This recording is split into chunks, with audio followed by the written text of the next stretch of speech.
Okay, we might make a start, and then people can join us a little bit later on. And this is being recorded, so they can have access to the recording afterwards if they missed the beginning part. Does that sound good, Dawn? Yeah, sounds great. Sounds great. Perfect. Thank you. So, hello everyone. Thank you very much for joining. I hope you've all had a really good week so far. My name is Hannah Joyce, and my background is in learning and development, and I'm the founder of Upskill Marketplace, which is a free platform connecting businesses to their perfect soft skills trainers and coaches. So I realized I was spending way too much time sifting through LinkedIn profiles and doing Google searches to find trainers and coaches for our business needs. I thought it would be so much handier if there was a marketplace full of high quality, verified trainers with their pricing upfront and public reviews, which you can filter and be as specific as you want. So that's what I created, essentially a one-stop shop to find, book, and review trainers. So please follow us on LinkedIn and sign up to our newsletter so we can keep you in the loop on our next event. This is our first Lunch and Learn in the Showcase series, which is essentially a chance for you to get to see our wonderful trainers in action and get to know them. Dawn is one of our amazing wellbeing experts on Upskill Marketplace, and she has kindly offered to put on this Lunch and Learn to mark the end of Stress Awareness Month. But as we all know, our stress unfortunately won't just magically disappear on the 1st of May. So Dawn has some amazing tips and tricks to help us with our stress levels and get them under control and take this forward through the year. So thank you very much again for joining. I hope you really get a lot out of this session. And just as a reminder again, the session is being recorded and will be available to you all afterwards. So with that, I will hand over to Dawn. Thank you so much, Hannah, and thank you to you all for attending this free Lunch and Learn on managing stress through a global pandemic. Can you just give me a thumbs up if you can see the slide on the screen? It's got a purple background and a white bottom. Great, I can see some thumbs up there. Fantastic. And you can hear me all okay? Excellent, thank you. You might want to just turn off gallery view in Zoom in your top right hand corner so you can see the slides in full. I'll leave that up to you. So it's great that you're here, and I'm so excited to be hosting this free session for you, particularly, as Hannah said, to mark the end of Stress Awareness Month, which here in the UK has been held every April since 1992. Now, it's been put together to increase public awareness of the causes, the signs, and the coping strategies for stress. Now, from my own experience, stress in the workplace was not that well recognised at that time. So it's very apt today, as we approach nearly 30 years of Stress Awareness Months in April, that we just take a moment to look at stress at work following the global pandemic that's pretty much impacted every person in one way or another. So for some, they've experienced feelings of being unable to cope or extreme overwhelm for the first time with the ongoing COVID restrictions, the whole uncertainty of things, the fear of job loss, the financial worries. And for some, homeschooling whilst working from home, or just working remotely from home, often in isolation for so long, has been pretty tough. So in this Lunch and Learn, I'm going to give an introduction to recognising stress and share some practical tools to better manage stress. This is a huge subject. So just for today, I've selected a few ways to help manage stress that can be put into practice straight away, and all of which can help you live a healthy and more positive life, both at work and at home. Before we get on to that, just a little bit about me. So as Hannah said, I'm Dawn Barnes. I run corporate wellbeing programs, and I help companies reduce the cost of their work-related stress by promoting wellbeing in their workplace. I am extremely passionate about this subject. I love helping people improve their overall wellbeing. And I bring my own personal take on it too. Having previously worked in many corporates across different sectors, multinationals and SMEs, before running my own company as a coach and consultant, I know from a company perspective how disruptive, how costly and negative it can be to deal with staff mental health issues. And having suffered and recovered from work-related stress and career burnout myself, I know personally how it feels on the other side, how debilitating it is, and how it can seep into all areas of your life. Now, this was all years ago, and back then, as I said, there just wasn't the level of awareness or support around stress at work. So I'm delighted that you're here today attending this stress management webinar, albeit as an introduction to a huge but highly important subject in today's world. So first of all, recognising stress at work, as unfortunately it is on the rise. In a UK workplace stress survey conducted by Perkbox early in 2020, they surveyed British adults in employment across different sectors, different locations and different departments. So would anyone like to estimate what percentage reported yes, they had felt stressed at work? If you want to just pop it in the chat, if you've got an idea of what you think the percentage might have been. This was 2020. So we've got 70%, 75, 80, 80%, 60, another 80, 68, another 80, 70 onwards. Yeah, so you're all pretty on track. It was a staggering 79% of people commonly experience work-related stress. Now, here's the thing. This was before the pandemic, so we can only imagine what that figure is now. And they did the same study in 2018, and the findings were 59%. So in just those 2 years, it had increased dramatically. So this is important, because as you probably are aware, if you or your employees are not firing on all cylinders as normal, productivity is affected, efficiency is reduced, you can have poor communication, low staff morale, and all of this and more in turn impacts the bottom line. So it becomes a cost and it's not pleasant. Now, in their more recent research, Deloitte did a study at the end of January this year, and they were able to quantify this cost in the UK. So their report stated that poor mental health, so this includes work-related stress, but other mental health issues, cost UK employees up to £45 billion every year. It's quite unbelievable, isn't it? And now this is a rise of 16% since 2016. So that equates to an extra £6 billion every year, extra every year.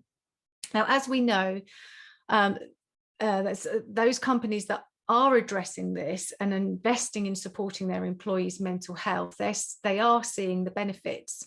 And Deloitte's report went on to state that for every £1 spent on supporting people's mental health, employees get £5 back on their investment. How? Well, this is through reduced absenteeism, staff turnover is less, and presenteeism costs. So absenteeism and staff turnover are perhaps easier to quantify, but presenteeism is harder to cost out. Now, this is where you've got unwell staff spending unproductive hours at work rather than taking time off, and it's on the rise, and it's a very real issue, and it's very often associated with stressed out employees.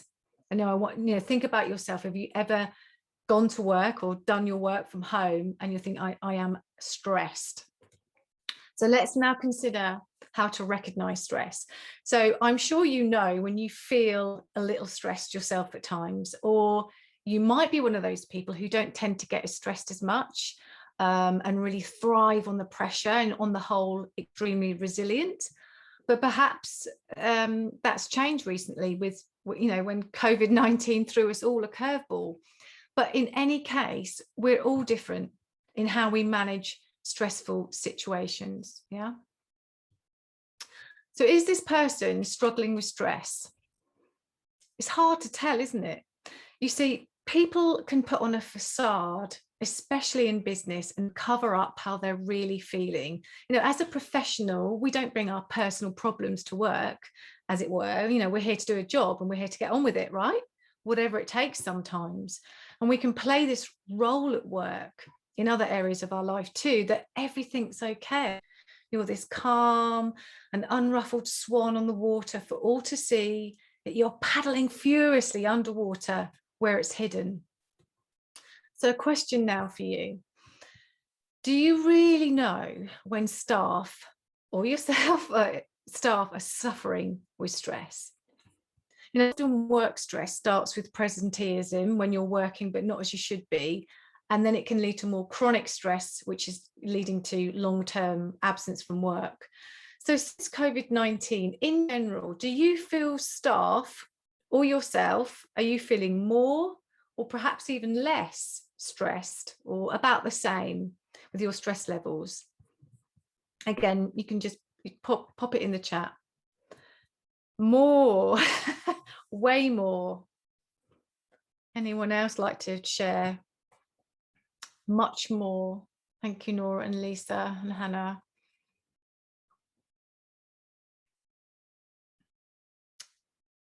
More from Claire.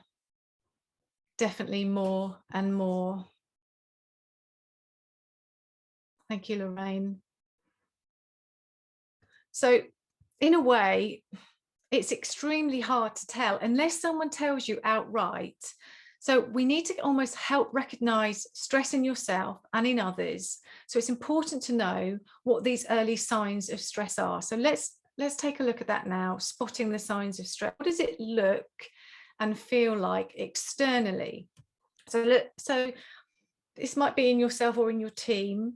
So difficulty in making decisions, being more critical of their work, procrastinating, taking longer than normal to do things. And this is also harder to spot on the video calls that we've been having more and more of. But look out for their body posture, almost as if they're wearing darker clothes to hide themselves, become invisible. Now, these are things that a person wouldn't normally be doing or having issues with. They could be in stress mode. And then on the inside, if you are the one feeling stressed, it can appear in different forms. So perhaps you're more irritable than normal, or you're having angry outbursts, or have a low opinion of yourself, feelings of being on the edge or overly tearful, trouble sleeping. Now, this is a big one. Or chest pain or heart palpitations from anxiety, or just a general uninterest in life, or even depression. And for each person, the experience can be very different.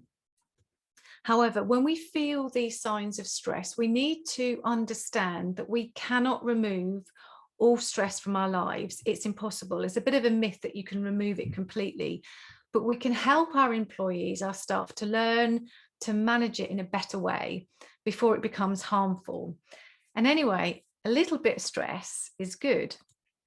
It motivates us, doesn't it, to take action and get stuff done. An urgent deadline lands on your desk and it gets you moving on that project and your adrenaline going.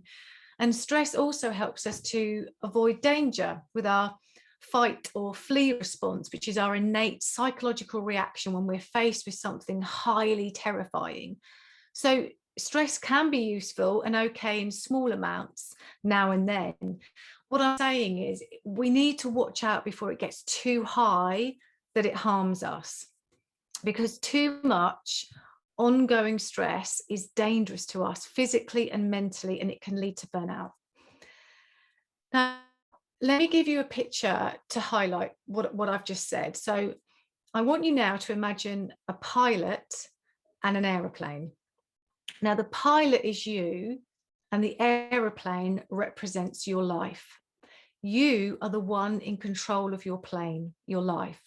So if you want to live and do things, you have to get in the plane, take off, and go into flight. Now, pilots go through very specialized training and flight simulation before they get skilled in flying planes. And as part of their training, they're taught how to learn with the inevitable turbulence, the rough wind. This turbulence represents the difficulties, the chaos, the stresses in our life. The pilot can't simply say, I'm going to remove all the wind on all my journeys. You can't do that. It's something out of your control, but rather you can learn how to fly in this turbulence rather than letting it lose control of your plane goes down and crashes. So let's now consider some practical ways in how to manage our turbulence, our stress. So I've chosen 5, although there are many, but I've chosen 5 that are easy to do and very effective. So things you can do straight after this session, ways to manage our stress as we go through this global pandemic.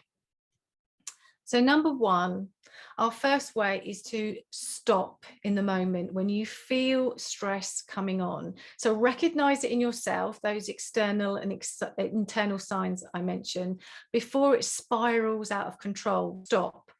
Now, to help you to remember to do this, because it's all right me saying this now, but use a power pause and remember to stop. And you can do this anywhere at any time. It's really simple. So the S is to stop and pause. The T is to take a breath or a moment. The O is to be open to observation. You know, what's going on around me? What can I see? What am I feeling? And what can I hear? With no judgment, you're just observing what's going on. And then the P is to proceed with perspective in place, because you've just taken a moment to stop. You've taken a breath, and therefore you've been able to observe what's going on before it overwhelms you. Now, when stress becomes more chronic and ongoing, you also need to stop. But rather than doing a short power pause, you actually need to do nothing for a longer time. You need to remove yourself from that stressful situation or stressful situations and just give yourself the headspace to get some perspective on what exactly is triggering your stress. So again, I want to give you a picture to explain this a little bit more. So picture your TV screen at home. Now, if you turn it on, you get a picture appear. Yeah. Well, what happens if you go right up to your screen and put your nose on it? What do you see? Well, you see one big pixel or one dot. But you know, if you step back far enough from your screen, you get to watch TV. If you get too close to the screen, all you see is that one big dot. Well, what's the truth? Is it the one big dot, or is it 5,000 dots? Both are true. It depends on where your nose is. So to help you better manage your stress levels, do you see how your perception of a problem will depend on where you are on your screen? Because if your nose is right on your screen, things are likely to look big and bad. But when you can take a step back and look at the bigger picture and go, this is just a normal problem. But yesterday it felt big and bad and overwhelming, and my plane was going down. So stop, do nothing, and get your nose off your screen. Number 2, be active and move your body. You know those days that you have sometimes when you get so consumed all that you need to do in your day-to-day work that you've hardly left your desk? Yet being active and having some form of physical activity is key to managing stress, improving your overall mental health, and it does help burn off that energy. Now, you've probably heard this before, that exercise really does prompt your body to release feel-good hormones like endorphins, which can help you feel less stressed. So just aim to be active every day. Even on the days when you are mega busy, just go out and get some fresh air, or take some light physical exercise, or do the exercise that you really love. Just prioritize making time for it. So let this be a healthy reminder to schedule it in. Take a break and be active. Number 3, be present. Practice mindfulness and pay attention to the here and now. Because the thing is, if you've ever felt like the hamster on the wheel, it's good to remember to be present and be aware of what's really going on around you in this moment right now, where we just stop and think and pause from the chaos for a little while, rather than being on autopilot mode. And the great thing is that you can be present at any time and anywhere. You don't need to go to the top of a mountain or spend loads of time to get the benefits of being present. It's called being mindful rather than mindless, and it helps to manage our stress better. Because, you know, we live in this time where digital connectivity has altered the way that we live and work. And it's been incredible what technology has allowed us to achieve, you know, especially with us all being locked down, that we've been able to communicate so well on video calls and everything. But it's also meant that with this advancements and the prevalence of social media too, it means that more of us nowadays live in this always on mode more of the time. And it's no doubt affected us and our ability to properly switch off. We are so busy in our heads, our ability to be present and to focus and to listen properly and to simply think straight is being eroded. And if we don't switch off now and again, we can get stressed more easily. And before you know it, every day is just full on from the moment you get out of bed until you slump on your sofa at the end of the day. And I bet sometimes you'll have the TV on for relaxed time and you're still looking at your phone, or you're thinking about work or something else all at the same time. Guilty? So practice being present, get still and be mindful of what you're doing.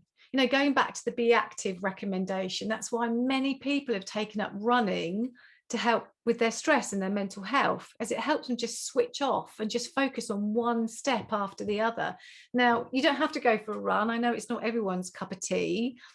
Meditation is another great way of being mindful and being present, where you just get still and you focus on one thing. And there are many, many physical and emotional benefits of meditation. And you don't have to meditate for long as well. Just a few minutes can have huge benefits over even a period of time. Listen to silence. It has so much to say. I love this quote by Rumi. You know, how often do we spend our days on autopilot, full on mode all day? Now, there are other ways to be present in your day too. So as well as meditating or being still, we can eat mindfully, just savoring the food rather than shoving it down like I do with popcorn sometimes. Engage in activities mindfully, noticing, rather than when your head goes off into the past over and over again, or going off way into the future and perhaps catastrophizing what might happen. Just notice what's going on around you now and how you're feeling, all without judgment. Just observe. And mindful breathing. Let's take a look at mindful breathing in a bit more detail. So mindful breathing is a very simple and highly effective way to be present, where you just put your attention on your breath, breathing in and breathing out. As you do so, it focuses you, it settles your nervous system and calms you down. The breath is magic and it's always with us. You know, do this with me now. Breathe in deeply and think calm in. And breathe out and think tension out.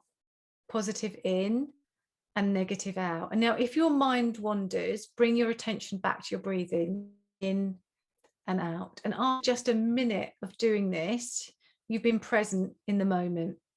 Breathing in, I smile. Breathing out, I relax. This is a wonderful moment. If you do that, then it's less likely to feel so stressed. Number 4, the next way in helping you or your staff managing their stress is to make time to do something you really love. Yes. You know, the sad thing for many of us is we get so busy being busy, we forget the things we love doing and that bring us joy. You know, remember that thing now that you used to love doing, you don't do anymore? We need these things in our lives. So whether that's reading a good book or playing music, painting, dancing, watching a comedy and having a good old belly laugh, do something that makes you feel good or helps you relax, because that's a big thumbs up for helping you better manage your stress levels. So have a think about now the things that you love to do that help you relax. And if anyone wants to share, then pop it in the chat now. Might give someone else some inspiration of something that they used to love doing. Anyone think of anything?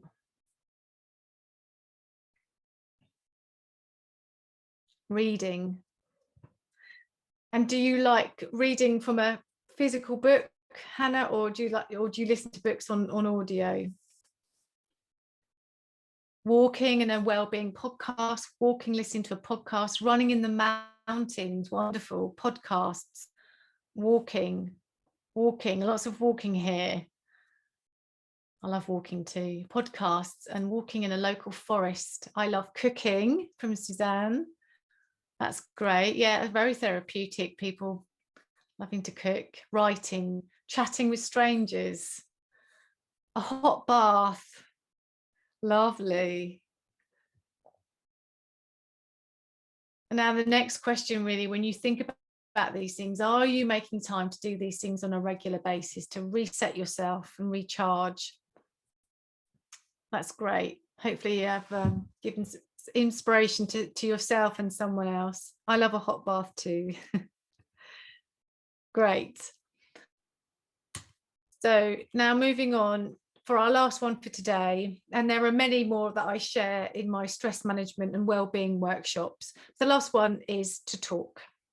Offloading is one of the most important things to managing your stress. Talking and sharing how you feel can actually be life-saving. Now, it sounds dramatic, but it is.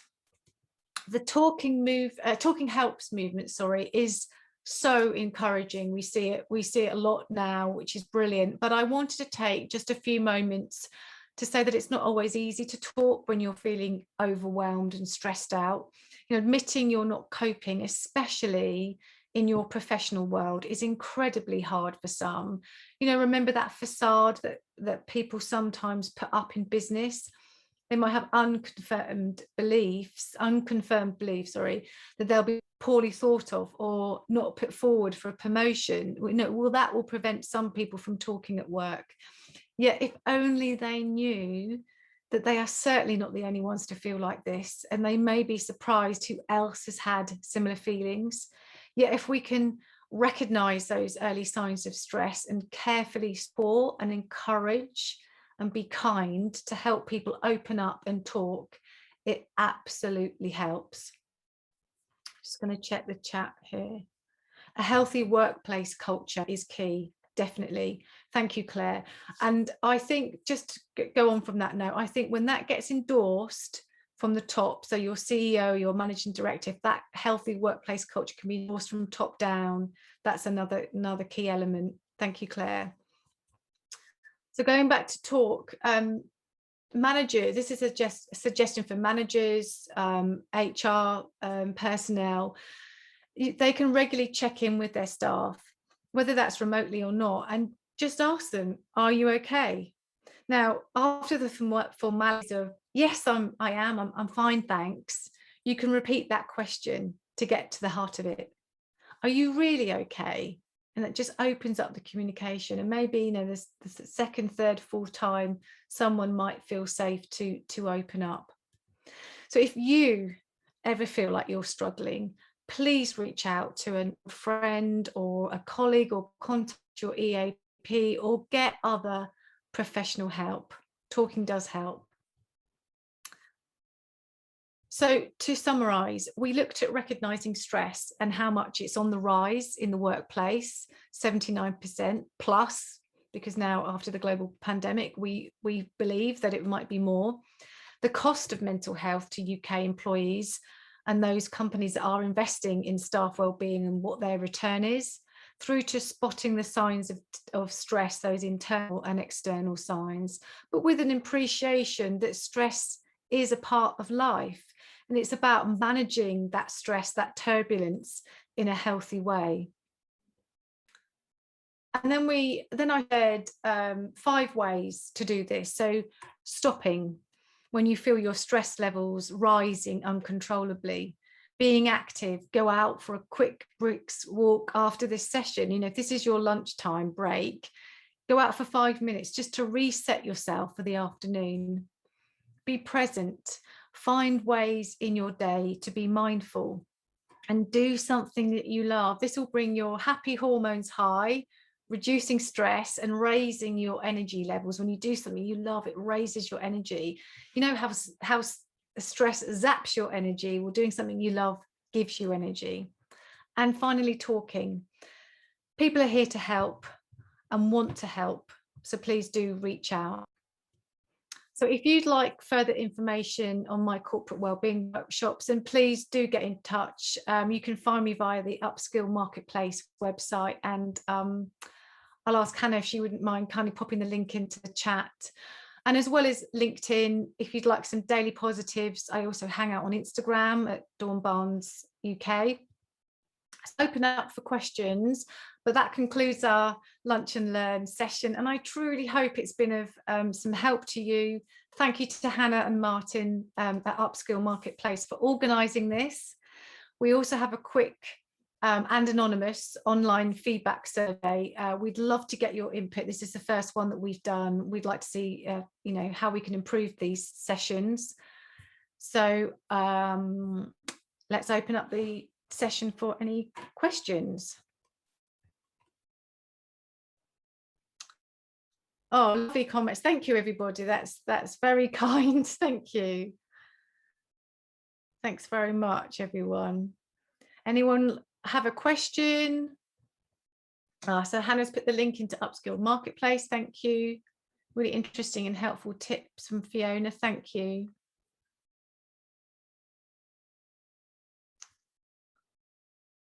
That's wonderful. Glad it's been of help.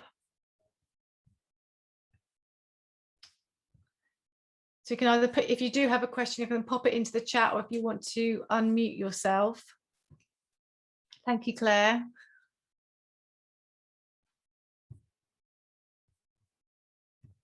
I guess if there's no questions, we could... Oh, I'm sorry, I would have a question. I was typing it out there. Oh, Gareth. I better ask. Oh, yeah, thank you, Gareth. Yeah.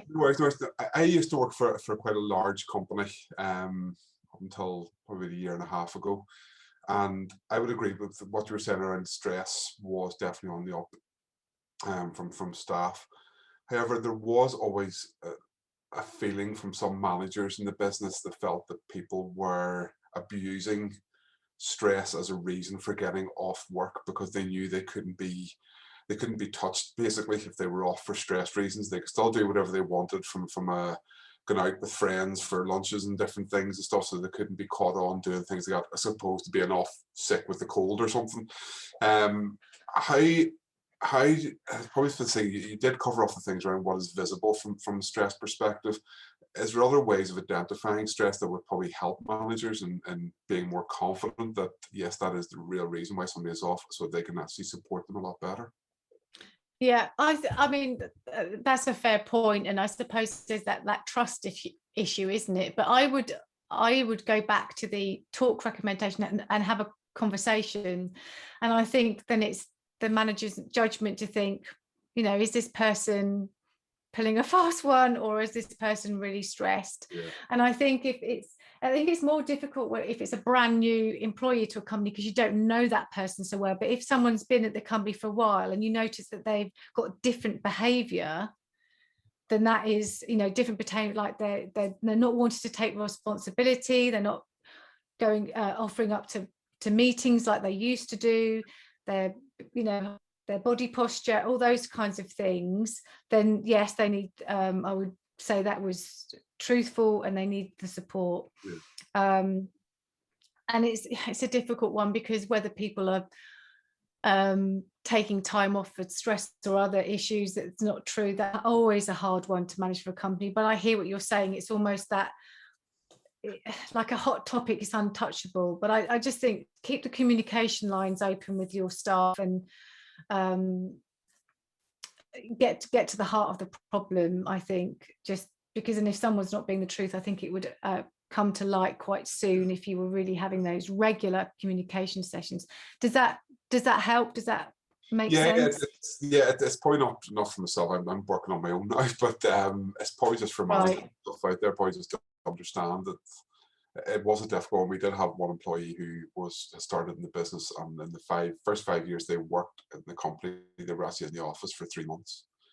Because they were in for a couple of weeks, and then you find out everything reset at that point, and then we're going off again. And all you ever heard managers saying was, this person's taking the hand out of this, which builds up a bit of perception about the person as well. It's just maybe trying to help the managers in managing it better, more effectively. Yeah, and I think it's the other thing, like I said before, it starts off with those signs that you can look like they're the earlier signs. But then it can lead to more chronic stress, where people are taking off a huge amount of time off work, and that's when they definitely need the support. But yeah, I think it's then maybe it's because often managers aren't experts in the area of counselling and therapy that person might need. Then it's up to that external professional to take a judgment on the situation too. I know not every company has the facilities for that, but some definitely do offer kind of those other external support. So they could always, ask for help themselves as a manager to get a second opinion. That's good. Thank you. Good luck on your own now too, Martin.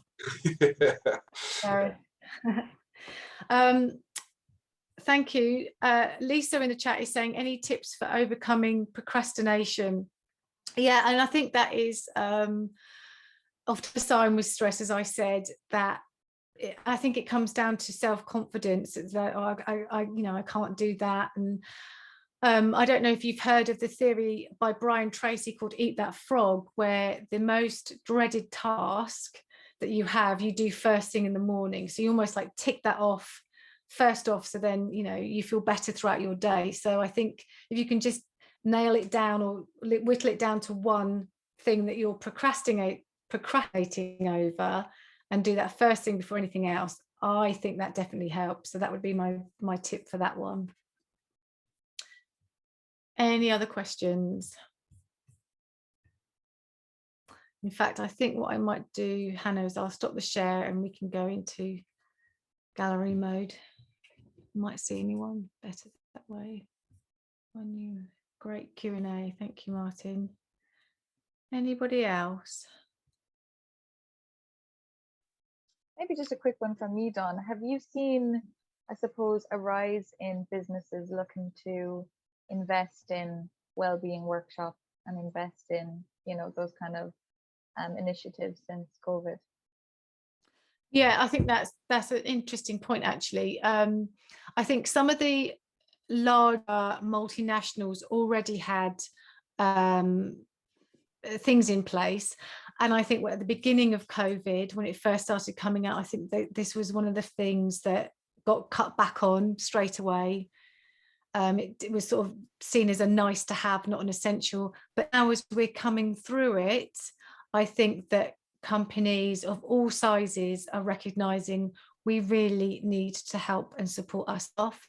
And so now I'm seeing more and more companies invest in it. So yes, yeah, I have seen it on the rise now. Yeah.